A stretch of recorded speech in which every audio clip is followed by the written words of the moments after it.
Hi everyone, Cindy here, and today I want to share with you some of my recent mixed media projects that I've done. The first one is a mixed media gesture that I did in one of my art journals. This character started out as a bearded man I saw in a magazine, and I simply clipped his face out and pasted it in my journal page. And then I started working with pen and ink to add his jester cap and some of his hair.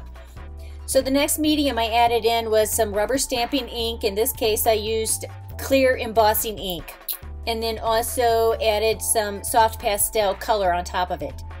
This is a fairly clean technique, so let me show you how to do it. You'll use some kind of invisible ink. You can use like Versamark, or you could use embossing ink like I'm using here, and pick your rubber stamp image. I'm not going to use a block for this one. I'm just going to use my fingers, and I'm just using a whole set of stamps that are still on their original packaging. I like this design because it's going to be like a wallpaper for this page. It'll be a background element to add some eye texture. After stamping the ink onto the page, I'm going to grab my soft pastels. I'm going to use a yellow for the background color and then an orange. And like I said, this is going to just be like a noise in the background, and it's going to be soft noise. It's not even going to be a lot of distraction to the eye. But I like these little circle images. I think they go well with my little jester fella here. After putting my soft pastels over the ink, I'm just going to use my finger here to rub it in and blend the colors together, so that it gives a soft color over the background of my page. Okay, so I'm just going to keep doing this for a little bit.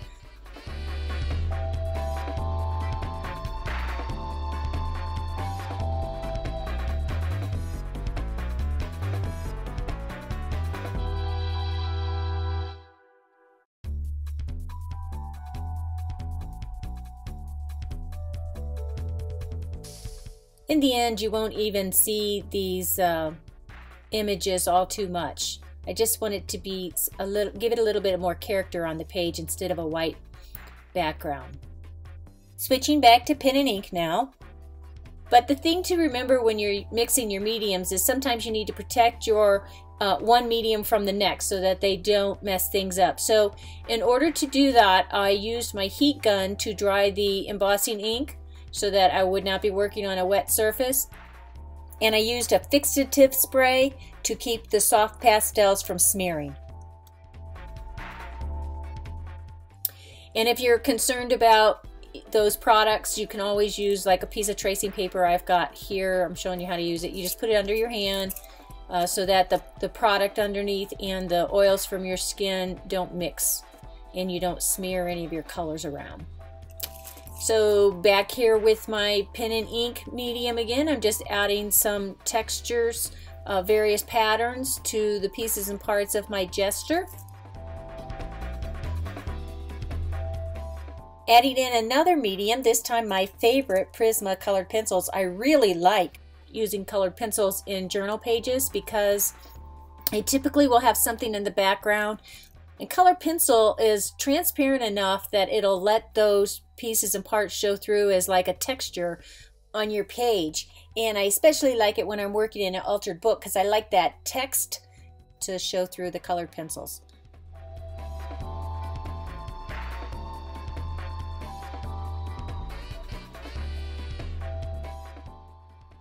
So then after I finished adding the color using pencils, I go back with my black ink pen and add an aura around my entire gesture image. And then I pick up another medium. In this case, I'm using a brush pen, a Prisma brush pen, a permanent archival ink medium. And I'm adding a brown colored grid to the background. And this will camouflage those rubber stamp images even further so that my jester character doesn't have to compete with the background stamped images. In the end, I add a little tag in the right corner saying I feel stupid and weird. That was the prompt that I used for this creation. And with that, this page is finished.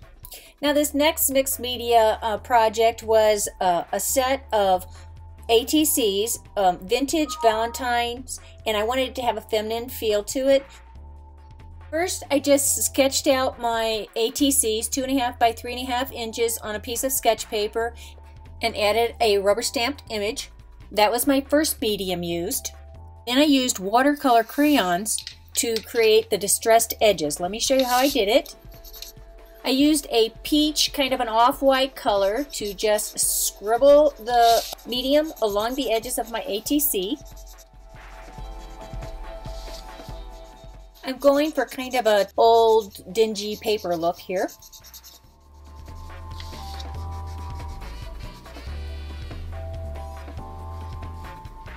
After laying down the color, I'm just going to use an aqua brush with water in the tube to activate the watercolor crayons, and I'm pulling the color from the edges towards the center of my card. And after I finish doing that with this creamy color that gives this tea stain look to it, I'm going to add a little bit of red color, just highlight it here and there with a little bit of red, and then pull that color into it also, and that will give me these distressed corners and edges that I'm looking for. If you've never used watercolor crayons, you should give them a try. They're kind of a clean type of watercolor. They're not messy at all. They're easy to carry around. I especially like this medium when I'm working on sketch paper because I don't have to use too much water to activate the color, so my paper doesn't get warped too much. And if you get your ink colors a little too dark, just dab it a little bit with a paper towel and you can soften those colors up. And this is distressing very nicely. I like the look I'm getting here.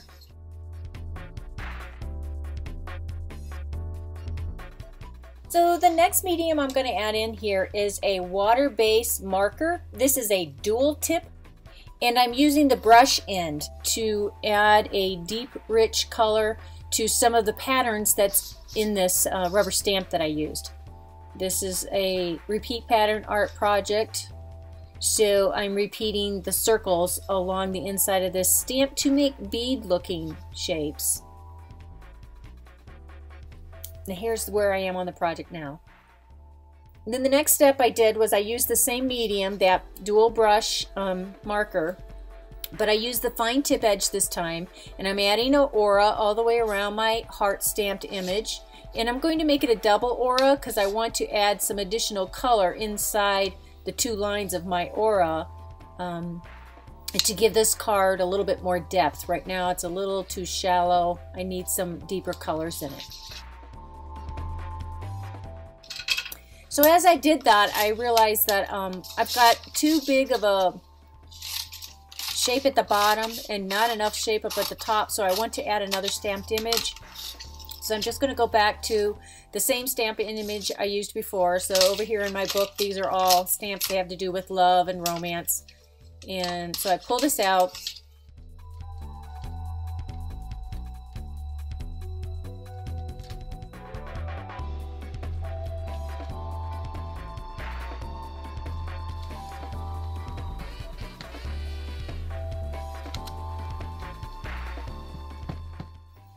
This is chalk ink, by the way, if you want to know what medium I'm using here. And I just add it along the top of the page here, and I do that on both of them. This will give my overall picture more weight. It's starting to look a little too heavy at the bottom, not enough at the top. So now the next medium I want to use, of course, is my favorite pencils. These are Prisma pencils. I used 3 different shades to create some depth, and I'm adding these colors between those 2 lines I did that double aura.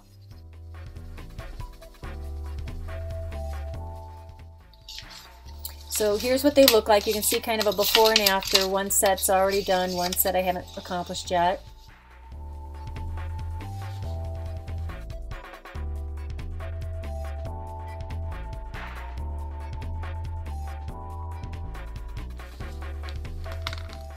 I'm going to go back in with a yellow shade and add some more to this background, this vintage feeling background.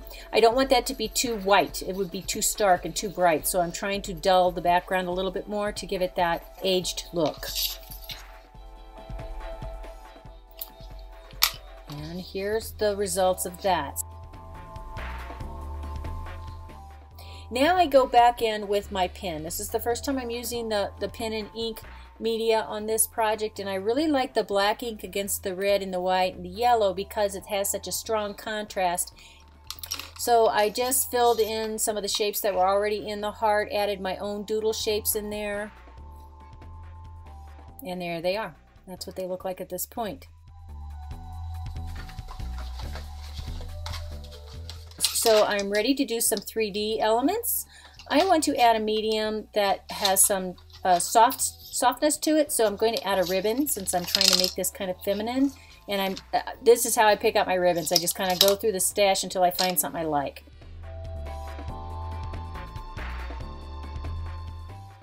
And I'm going to add one more medium. I want to go with plastic, bone, metal, something that's kind of hard I'd like to add to this card. So I'm sorting through some buttons. I think a button will do the trick here. Red might be a little too much. Silver means I'm adding another color to the project. I don't think I want to go there. But black will work perfect. So that's the one I'm going to go with. So now with this media, what I did was I just added the ribbon along one side, put the button on top, and then I mounted the entire card on a piece of black cardstock. So let me show you the process. It's pretty straightforward. I just cut my ribbon to size, added the sticky tape on the back, and then placed it on top of the card. I decided which side to put it on based on where the stamped image was and trying to balance out the overall look of the card. I'm going to add a little bit of extra tape on the back here to make sure that ribbon stays in there good. And I started out with the idea of using a red cardstock. In the end, I decided to go with black because I like the way that makes the whole thing pop. So we're going to add it to the black cardstock.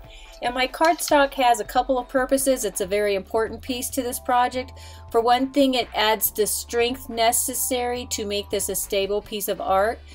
Just the sketch pad paper is not going to be sturdy enough, so that cardstock will add the extra weight I need. And then also it frames my ATC, so it makes it a quality piece of art when I have it complete. And the next and final step here, well, not final, but awfully close to it, is to add my button, and I'm going to use a little bit of glossy accents here to add the button. Glossy accent is a glue that works really good with plastic, and this button ended up being a plastic one. So we'll put it right there and do that to the other cards. This is where we are now. And the last thing I did was I added a little Valentine saying to each card, making sure each of them had a different type of doodle on it and a different saying on it. And then I tucked them each into a little sleeve that I made to match them. These little ATC sleeves, I'm going to show you how to do that in the next video. So be sure to come back and watch it. And come visit me over at the rainbowelephant.com blog, where I'll be doing some more pen and ink work as well as some mixed media things in the future. I hope to see you there soon. Bye.